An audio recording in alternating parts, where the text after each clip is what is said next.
Pete Noy. I'm currently with the United States Coast Guard. I serve as the liaison to the DHS Geospatial Management Office and oversee a number of geospatial projects within the Coast Guard.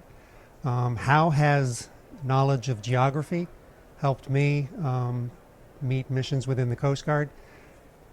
Probably that the bulk of information that the Coast Guard holds dealing with any type of activity, search and rescue, environmental response, facility or vessel inspection has some kind of geospatial component, and we're now beginning to take these terabytes of information and display it in a geospatial way, so that in the past where we had to kind of look at tons of tabular reports or documents, we can now look at it on a map, and that gives the decision makers from the admiral all the way down to the guys that are out in the field, the knowledge of where the activities are, where the facilities are, where we need to concentrate the resources that we have, which, because of budget constraints are small, we can do better with what we have out in the field.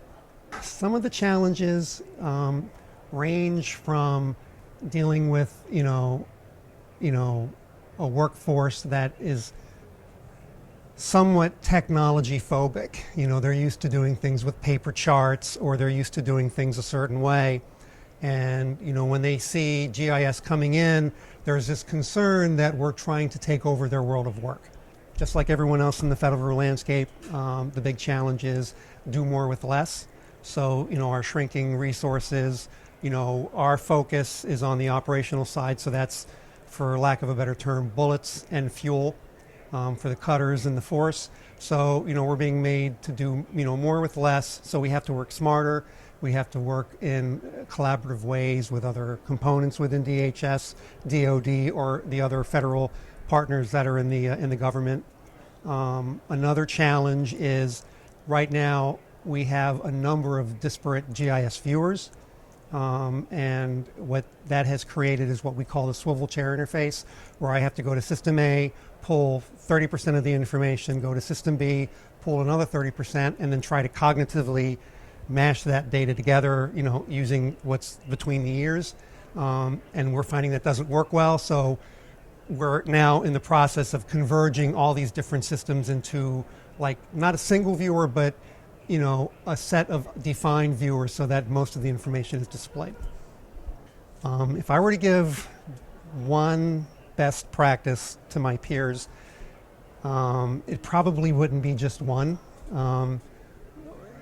Probably the most important one is to have a champion in your organization, someone who is high up enough that they can kind of guide the adoption of the GIS technology and its utilization throughout the component, and to have a really good working relationship with them.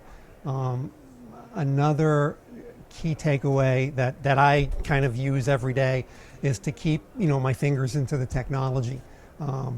In my career with the government, I started as the digitizer, or the person who worked the technology and made the products and got them out. And then as I rose up through the organization, my involvement with the technology kind of went away, and I got more into the program management and the overseeing of people and projects.